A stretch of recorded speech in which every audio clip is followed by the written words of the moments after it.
Imagine ser traído pelos próprios irmãos, jogado em um poço vendido como escravo, acusado injustamente e preso. E, mesmo assim, se tornar o homem mais poderoso de uma das maiores civilizações da história. Essa é a impressionante trajetória de José do Egito. Uma história de fé, superação e propósito. Um homem que, mesmo diante das piores injustiças, nunca perdeu a confiança em Deus. Hoje vamos mergulhar profundamente nessa narrativa que continua inspirando gerações.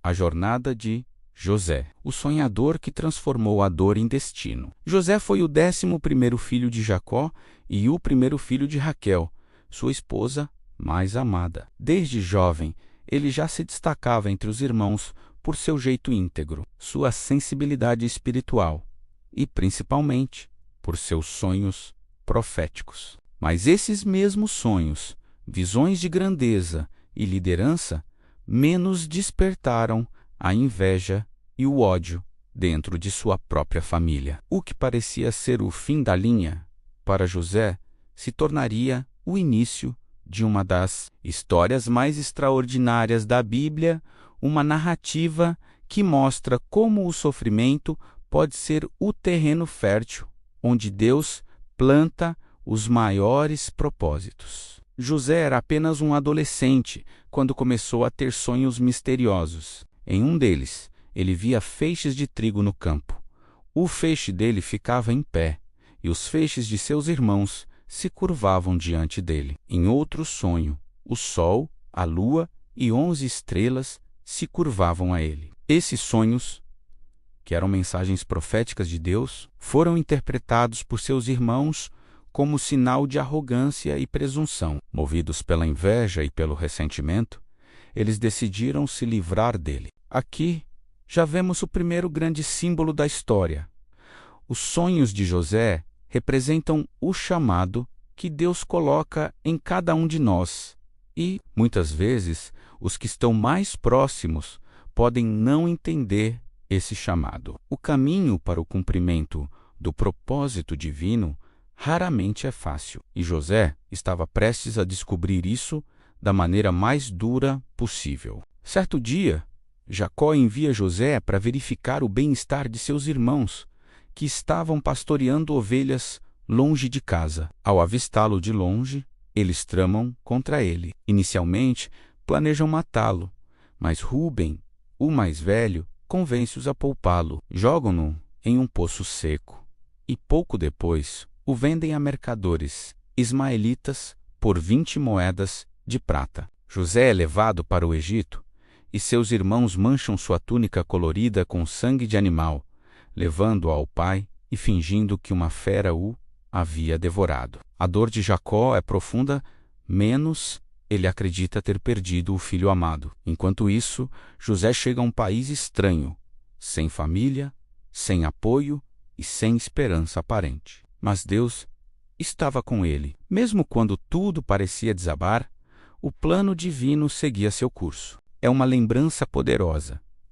Às vezes, Deus nos permite ser tirados de onde estamos confortáveis para nos conduzir ao lugar onde nosso propósito realmente florescerá. No Egito, José é comprado por Potifar, um oficial do faraó e capitão da guarda. Com o tempo, Potifar percebe que José é um homem íntegro e abençoado e o coloca como responsável por toda a sua casa. Tudo prospera sob a administração de José. Mas o sucesso também atrai tentações e injustiças. A esposa de Potifar tenta seduzi-lo repetidamente e, quando José recusa, ela o acusa falsamente de assédio. Ele é preso injustamente mais uma vez, traído e lançado na escuridão. Mas mesmo na prisão, José não perde a fé. Ele se torna exemplo de paciência e confiança, interpretando os sonhos de 2 prisioneiros, o copeiro e o padeiro do faraó. A interpretação de José se cumpre exatamente como ele previu. O copeiro é restaurado ao cargo e o padeiro é executado. E ainda que o copeiro tenha se esquecido de José por um tempo, Deus não o esqueceu. Anos depois, o faraó tem sonhos perturbadores. 7 vacas gordas são devoradas por 7 vacas magras, e 7 espigas cheias são consumidas por 7 espigas secas. Ninguém em todo o Egito consegue interpretar o sonho, menos até que o copeiro se lembra de José, chamado às pressas. José é levado diante do faraó. Com humildade, ele diz: não está em mim, mas Deus dará ao faraó uma resposta favorável.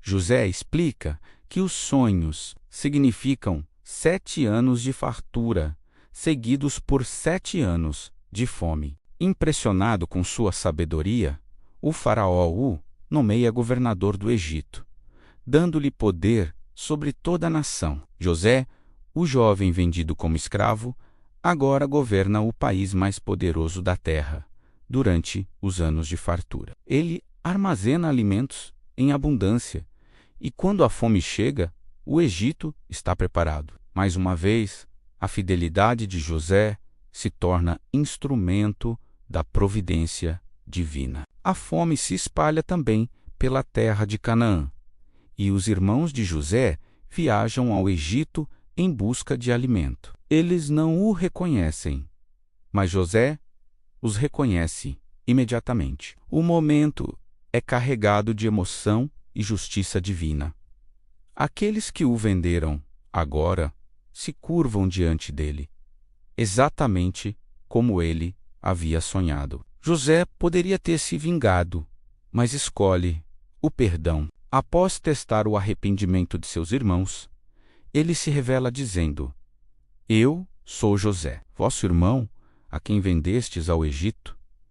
Agora não vos entristeçais, nem vos irriteis por me haverdes vendido para cá, porque para a preservação da vida Deus me enviou adiante de vós.